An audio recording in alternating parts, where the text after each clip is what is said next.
Salutations à tous les frères en Yehoshua HaMashiach, notre Seigneur Jésus-Christ dans le monde entier.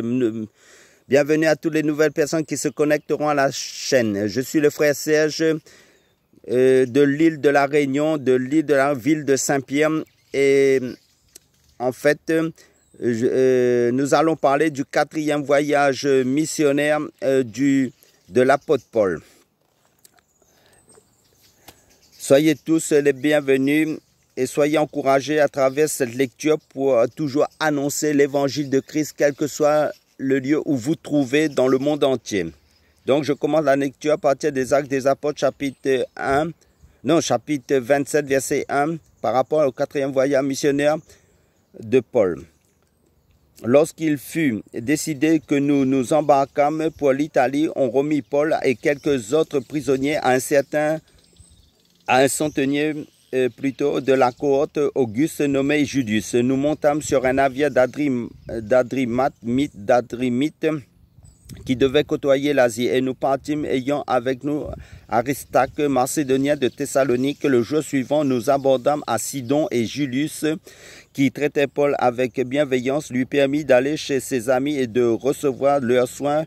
Partis de là, nous longeâmes l'île de Chypre parce que les vents étaient contraires. Après avoir traversé la mer qui baigne la Cilicie et la Pamphylie, nous arrivâmes à Myra en Lycie et là, le centenier ayant trouvé un navire d'Alexandrie qui allait en Italie, nous y fit monter. Pendant plusieurs jours, nous naviguâmes lentement et ce ne fut pas sans difficulté que nous atteignîmes la hauteur de Nide où le vent ne nous permit pas d'aborder.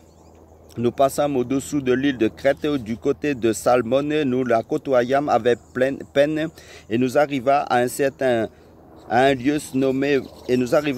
lieu nommé Beauport, près duquel était la ville de Lacée. Un temps assez long s'était écoulé et la navigation devenait dangereuse, car l'époque même du jeûne était déjà passée. C'est pourquoi Paul avertit les autres en disant: Ô homme, je vois que la navigation ne se fera pas sans péril et sans beaucoup de dommages, non seulement pour la cargaison et pour le navire, mais encore pour nos personnes.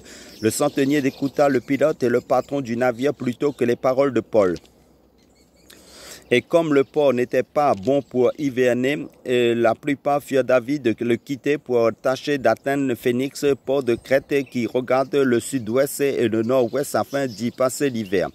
Un léger vent du sud vint à souffler et se croyant maîtres de leur dessein, ils levèrent l'ancre et côtoyèrent de près l'île de Crète.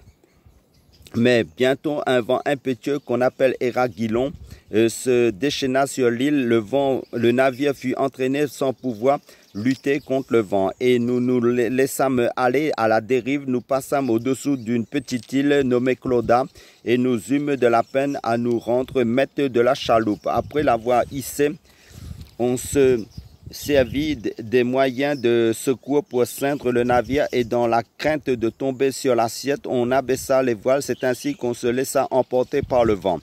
Comme nous étions violemment battus par la tempête, le lendemain, on le jeta à la cargaison à la mer et le 3e jour, nous y lançâmes de nos propres mains les agrès du navire. Le soleil et les étoiles ne parurent pas pendant plusieurs jours et la tempête était si forte que nous perdîmes enfin toute espérance de nous sauver. On n'avait pas mangé depuis longtemps, alors Paul, se tenant au milieu d'eux, leur dit: Ô homme, il fallait m'écouter et ne pas partir de Crète afin d'éviter ce péril et ce dommage. Maintenant, je vous exhorte à prendre courage, car aucun de vous ne périra, et il n'y aura de perte que celle du navire. Un nom du Dieu à qui j'appartiens et que je sers m'est apparu cette nuit et m'a dit: Paul, ne crains point, il faut que tu comparaisses devant César, et voici, Dieu t'a donné tous ceux qui naviguent avec toi. C'est pourquoi, ô homme, rassurez-vous, car j'ai cette confiance en Dieu qu'il en sera comme il m'a été dit. Mais nous devons échouer sur une île. La 14e nuit, tandis que nous étions ballottés sur l'Adriatique, les matelots, vers le milieu de la nuit, soupçonnèrent qu'on approchait de quelque terre. Ayant jeté la sonde, ils trouvèrent 20 brasses. Un peu plus loin, ils la jetèrent de nouveau et trouvèrent 15 brasses. Dans la crainte de heurter contre des écueils, ils jetèrent 4 ancres de la poupe et attendirent le jour avec impatience. Mais comme les matelots cherchaient à s'échapper du navire et mettaient la chaloupe à la mer sous prétexte de jeter les ancres de la proue, Paul dit aux centeniers et aux soldats: si ces hommes ne restent pas dans le navire, vous ne pouvez être sauvés. Alors les soldats coupèrent les cordes de la chaloupe et la laissèrent tomber. Avant que le jour paraisse, Paul exhorta tout le monde à prendre de la nourriture, disant: c'est aujourd'hui le 14e jour que vous êtes dans la tente et que vous persistez à vous abstenir de manger. Je vous invite donc à prendre de la nourriture, car cela est nécessaire pour votre salut, et aucun de vos cheveux ne se perdra. Ayant ainsi parlé, il prit du pain, et après avoir rendu grâce à Dieu devant tous, il le rompit et il se mit à manger. Tous, reprenant courage, mangèrent ainsi. Nous étions dans le navire 276 personnes. En tout, quand ils eurent mangé suffisamment, ils allégèrent le navire en jetant le blé à la mer. Lorsque le jour fut venu, ils ne reconnurent point la terre, mais ayant aperçu un golfe avec une plage, ils résolurent d'y pousser le navire s'ils le pouvaient.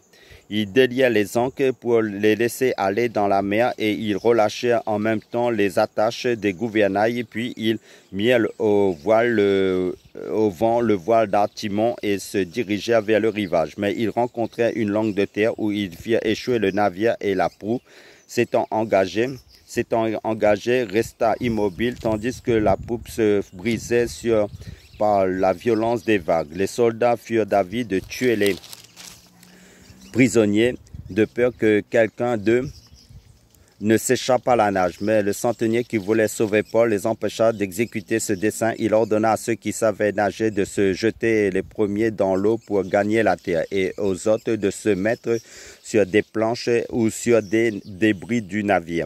Et ainsi tous parvinrent à terre sains et saufs. Paul dans l'île de Malte. Par la suite, Actes des Apôtres, chapitre 28, une fois hors de danger, nous reconnûmes que l'île s'appelait Malte. Les barbares nous témoignèrent une bienveillance peu commune. Ils nous recueillirent tous auprès d'un grand feu qu'ils avaient allumé parce que la pluie tombait et qu'il faisait très froid. Paul, ayant ramassé un tas de broussailles, ayant mis au feu, une vipère en sortit par l'effet de la chaleur et s'attacha à sa main. Quand les barbares virent l'animal suspendu à sa main, ils se dirent les uns aux autres: assurément cet homme est un meurtrier, puisque la justice n'a pas voulu le laisser vivre après qu'il a été sauvé de la mer. Paul secoua l'animal dans le feu et ne ressentit aucun mal. Ces gens s'attendaient à le voir enfler ou tomber mort subitement, mais après avoir longtemps attendu, voyant qu'il ne lui arrivait aucun mal, ils changèrent d'avis et dirent que c'était un dieu. Il y avait dans les environs des terres appartenant au principal personnage de l'île nommé Publius, qui nous reçut et nous logea pendant 3 jours de la manière la plus amicale. Le père de Publius était alors au lit, malade de la fièvre et de la dysenterie. Et Paul, s'étant rendu vers lui, pria, lui imposa les mains, le guérit. Là-dessus vinrent les autres malades de l'île et ils furent guéris. On nous rendit de grand honneur et à notre départ, on nous fournit les choses dont nous avions besoin. Paul à Rome. Après un séjour de 3 mois, nous nous embarquâmes sur un navire d'Alexandrie qui avait passé l'hiver dans l'île et qui portait pour enseigne les Diocures. Ayant abordé à Syracuse, nous y restâmes 3 jours. De là, en suivant la côte, nous atteignîmes Régio, et le vent du midi s'était levé. Le lendemain, nous fîmes en 2 jours le trajet jusqu'à Pouzole, où nous trouvâmes des frères qui nous priaient de passer 7 jours avec eux. Et c'est ainsi que nous allâmes à Rome. De Rome vint à notre rencontre jusqu'au forum d'Appius et aux 3 tavernes. Les frères qui avaient entendu parler de nous, Paul, en les voyant, rendit grâce à Dieu et prit courage plutôt. Et lorsque nous fûmes arrivés à Rome, on permit à Paul de demeurer dans un domicile particulier avec un soldat qui le gardait. Au bout de 3 jours, Paul convoqua les principaux des Juifs et quand ils furent réunis, il leur adressa ces paroles: hommes frères, sans avoir rien fait contre le peuple ni contre les coutumes de nos pères, j'ai été mis en prison à Jérusalem et livré de là entre les mains des Romains. Après m'avoir interrogé, ils voulaient me relâcher parce qu'il n'y avait en moi rien qui mérite la mort. Mais les Juifs s'y opposèrent et j'ai été forcé d'en appeler à César s'y opposèrent et j'ai été forcé d'en appeler à César, en n'ayant du reste aucun dessein d'accuser ma nation. Voilà pourquoi j'ai demandé à vous voir et à vous parler. Car c'est à cause de l'espérance d'Israël que je porte cette chaîne. Il répondit, nous n'avons reçu de Judée aucune lettre à ton sujet. Il n'est venu aucun frère qui ait rapporté ou dire du mal de toi. Mais nous voudrions apprendre de toi ce que tu penses, car nous savons que cette secte rencontre partout de l'opposition. Il lui fixait un jour et plusieurs vinrent le trouver dans son logis. Paul leur annonça le royaume de Dieu en rendant témoignage et en cherchant par la loi de Moïse et par les prophètes à les persuader de ce qui concerne Jésus. L'entretien dura depuis le matin jusqu'au soir. Les uns furent persuadés par ce qu'ils disaient et les autres ne crurent point.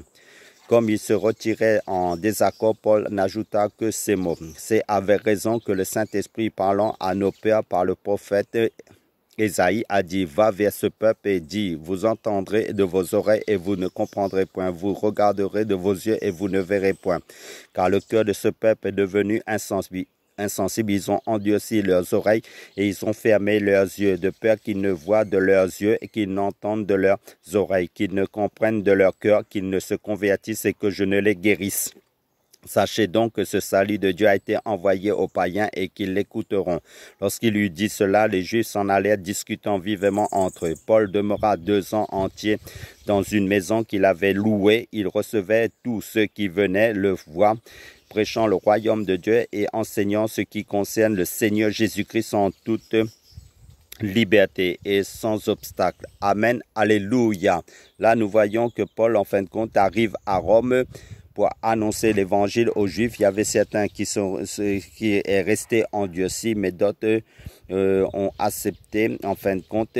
Mais maintenant, partout où il passait, il y avait de la persécution aussi à cause de l'annonciation de l'évangile, de la bonne nouvelle de Jésus-Christ pour le salut des âmes. En fait, là, ce message est un message d'encouragement à toutes les frères et les sœurs en Christ, malgré, comme je l'ai dit, en fin de compte, c'est un message de la consolation parce que les Écritures nous consolent, nous fortifient, nous encouragent à demeurer dans la foi, à travailler de mieux en mieux à l'œuvre du Seigneur malgré les outrages, malgré le refus de l'Évangile de la part de certaines personnes qui restent endurcies ou qui ne veulent pas, qui sont endurcies, qui sont incrédules à l'Évangile. Mais le Seigneur nous dit, lance ton filet qui est la parole de Dieu, l'évangélisation aux âmes parce que le salut des âmes, c'est la priorité des priorités dans le travail laquelle Dieu nous a missionnés sur cette terre en tant qu'ambassadeurs de Christ pour toujours annoncer l'évangile de Christ en tout lieu. Soyez tous bénis à travers cette lecture et lisez vous aussi pour la lecture de la parole de Dieu pour être encore plus fortifié, encouragé en Yeshua Mashiach, notre Seigneur Jésus-Christ. À la prochaine vidéo.